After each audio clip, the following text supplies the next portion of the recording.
Assalamualaikum warahmatullahi wabarakatuh. Selamat pagi, selamat malam Bapak atau Ibu dosen dan teman-teman. Pada kesempatan kali ini saya akan mempresentasikan materi tentang penanganan dan pemasaran bahan tambang. Materi ini membahas bagaimana hasil tambang ditangani setelah ditambang hingga dipasarkan kepada konsumen. Penanganan bahan tambang adalah proses mengelola hasil tambang setelah ditambang agar kualitas, kuantitas, dan nilai ekonominya tetap terjaga.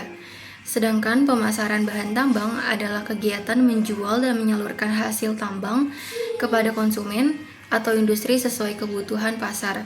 Kedua proses ini sangat penting karena menentukan kualitas produk yang diterima oleh pembeli. Tujuan penanganan bahan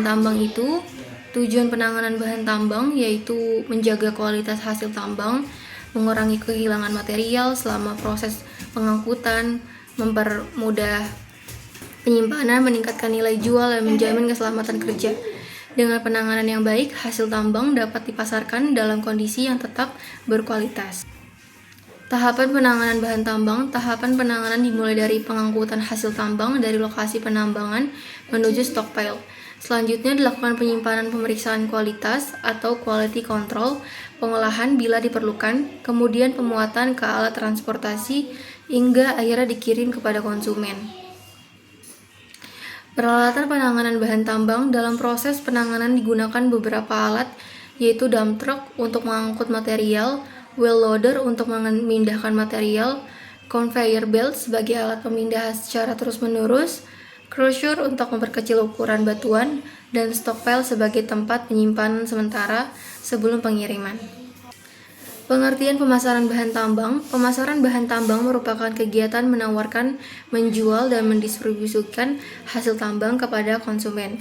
Dalam proses ini, perusahaan harus memperhatikan kualitas produk, harga, jumlah permintaan, dan ketepatan waktu pengiriman agar kebutuhan konsumen dapat terpenuhi.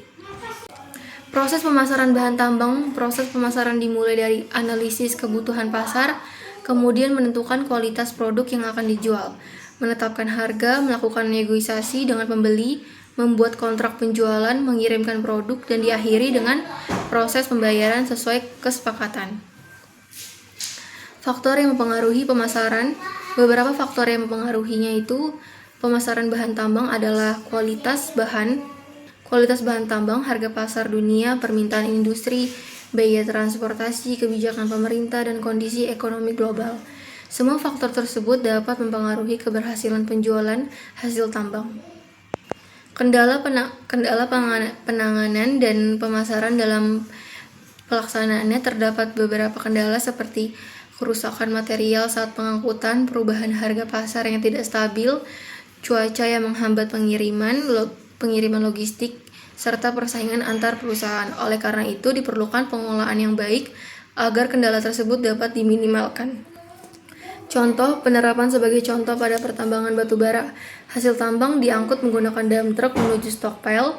Setelah dilakukan pemeriksaan kualitas batubara dimuat ke kapal menggunakan conveyor dan dipasarkan kepada pembangkit listrik maupun industri lain di dalam dan di luar negeri. Manfaat penanganan dan pemasaran yang baik memberikan banyak manfaat, yaitu menjaga kualitas hasil tambang, meningkatkan keuntungan perusahaan, memperluas jangkauan pasar, meningkatkan kepuasan pelanggan, serta memberikan kontribusi terhadap pertumbuhan ekonomi. Selanjutnya sebagai kesimpulan, penanganan pemasaran bahan tambang merupakan bagian penting dalam kegiatan pertambangan. Penanganan bertujuan menjaga kualitas hasil tambang, sedangkan pemasaran memastikan hasil tambang dapat diterima oleh konsumen sesuai kebutuhan pasar. Jika kedua proses dilakukan dengan baik, maka nilai jual dan daya saing hasil tambang akan meningkat. Untuk penutupnya, demikian presentasi yang dapat saya sampaikan. Semoga materi mengenai penanganan pemasaran bahan tambang dapat menambah wawasan pemahaman kita semua. Terima kasih atas perhatian Bapak atau Ibu dosen dan teman-teman. Wassalamualaikum warahmatullahi wabarakatuh.